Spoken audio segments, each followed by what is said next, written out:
Just finished watching The Black Phone.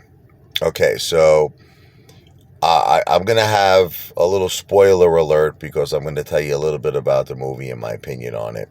So if you don't want to know about it because you're going to go see it, shut off the video now.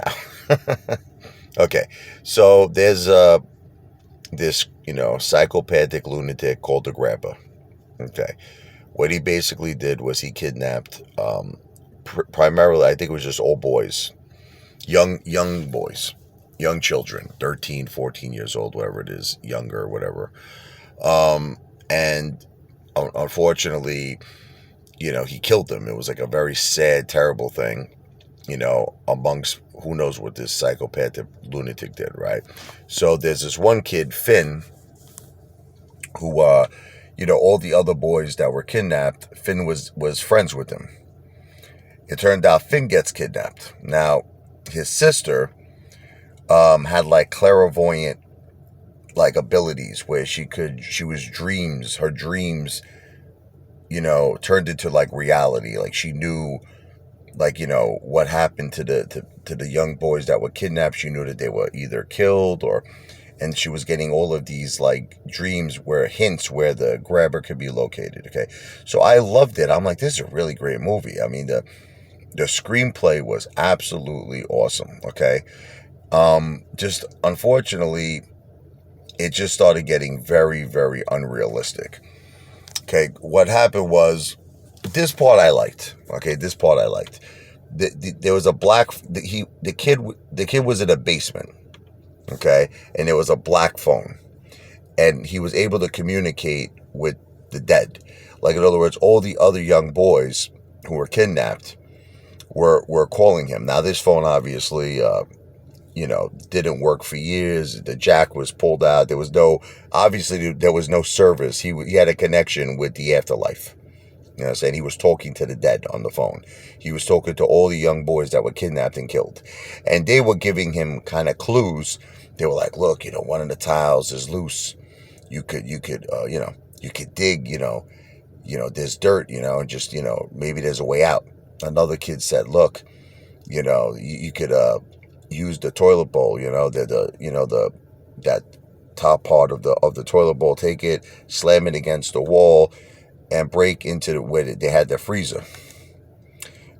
So this kid Finn, there was a window, he had a string, it was covered by like this metal part, and he was able to pull the metal part off, but that was it. It was too high for him to climb out of the window. So he was trying everything to escape. Digging the tile, the one loose tile, digging in the dirt, digging in the grounds, trying to break through the freezer area, and then he even got one kid had the combination to the front door, but the Grabber was always waiting up there, and he would torture them. Any kid that would, the Grabber would leave the basement door open so that the kids could go up the stairs, but then he would be waiting there with a whip. The guy was a psycho, right? Okay. So, and then he would whip them and torture them. But there was this one part where I guess the Grabber was drunk, and, the black phone rang, and one of the kids told Finn, listen, this is your chance. He's unconscious. Go up the stairs. He gave him the combination. The front door had a lock, a master lock. He gave him the combination to get out. Finn opens the lock, gets out, runs away. The Grabber wakes up, gets in his van, chases him, bangs into him with the car. The kid's on the floor. He gets out the Grabber with a knife, he puts the knife to the kid's throat. He says, you make a sound, I'll gut you, I'll kill you. And whenever he, kidnapped any kids, he had these black balloons, and he pretended to be like a magician. He was like, look, you want to see a magic trick? Get my hat. That was his way of how he kidnapped her. The guy was a psychopath. Lunatic, right? Okay.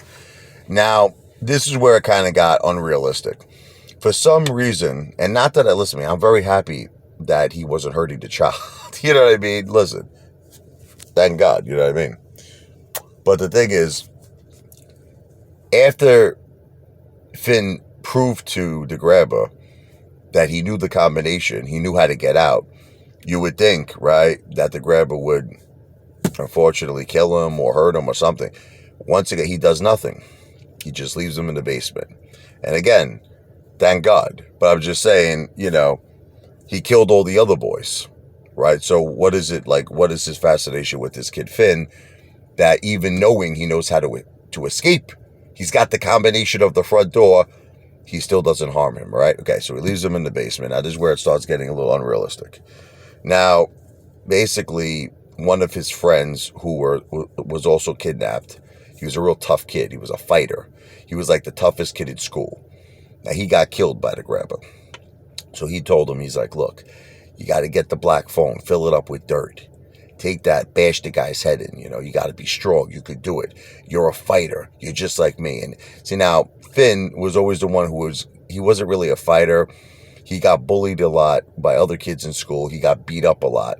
But he was kind of like a Rocky Balboa in the sense that he could take punches. He would take the punches. He'd get back up. He would never stay down. His sister was one tough. Besides the sister being clairvoyant, she took like a big rock. She was knocking out kids with the rock, with the stone. She was a tough little girl, let me tell you. So anyway, at the end of the movie, the guy comes down to grab her. His brother, who's like a drug addict, I guess. This part didn't make any sense. Apparently, the grabber lived in the brother's house.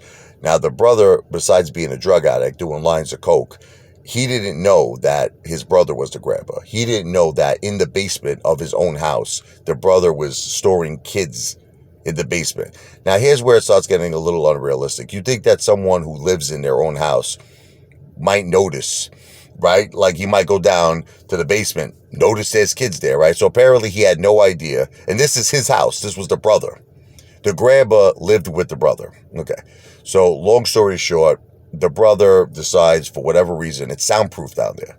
No, even if the kids are screaming, you can't hear anything. It's soundproof. The brother, who's this cokehead, goes downstairs and notices that there's like a kid there. He's in complete shock because the brother actually was trying to figure out who the grabber was. He had this big, gigantic, map that he was like putting thumbnails, thumbtacks. He was like, look, the killer's got to be in this area. He was like seeing where all the kidnappings took place. So the brother was like kind of, even though he was a psycho and he was a drug addict, he kind of wanted, like one time the cops came to his house, they were asking him, and he said, come in, look. He goes, look at all the research I've done. I can help you find the grabber. So he was like kind of like, in a way, the good guy, because he wanted to help the police find the grabber to rescue the children, right? Well, he didn't realize that his brother was the grabber. Okay, so here's where it gets a little unrealistic. For some reason, he decides, I think I want to go in the basement. Okay, so he goes to the basement. He notices that there's a kid down there, and he's like, oh my God, there's a child in my basement. Now the grabber takes an axe and kills the brother. Basically, bashes his brains in, right, with the axe. Okay, then he calls the dog. I think it was Samsung or something like that. It's like, Samsung! And this big, huge dog, gigantic dog, like I think it was like a pit bull, came down and he puts the dog.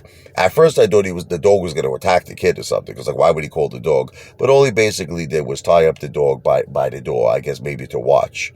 It doesn't make any sense, right? Okay. So now he's finally ready to kill Finn, the grabber. He's like, that's it, I'm going to take my time. He's got his axe. So Finn becomes like Superman, starts beating the crap out of the guy with the phone. The grabber falls in that, remember I told you there was that loose tile? He falls down into the hole, breaks his foot, and Finn starts strangling him, and then he puts the black phone, to the ear of the grabber, and then it's all the dead children that he killed, and they're all like, today's your day. Today is the end of your pathetic life, grabber. Finn is gonna kill you. And then basically that's exactly what happens. So Finn just strangles him, breaks his neck, and then ultimately he goes upstairs, puts the combination, and he's free. And the sister informed the police she had a dream of where the location was, where the address was. It turned out the grabber had two houses. One house is where he stored the bodies. The other house is where he stored the kids. So I loved the screenplay. I loved the movie. I just felt that the ending, a little unrealistic, a little Hollywood. They made it very gentle. It wasn't really that scary. It was very gently done to make it family friendly. Overall, though, great screenplay.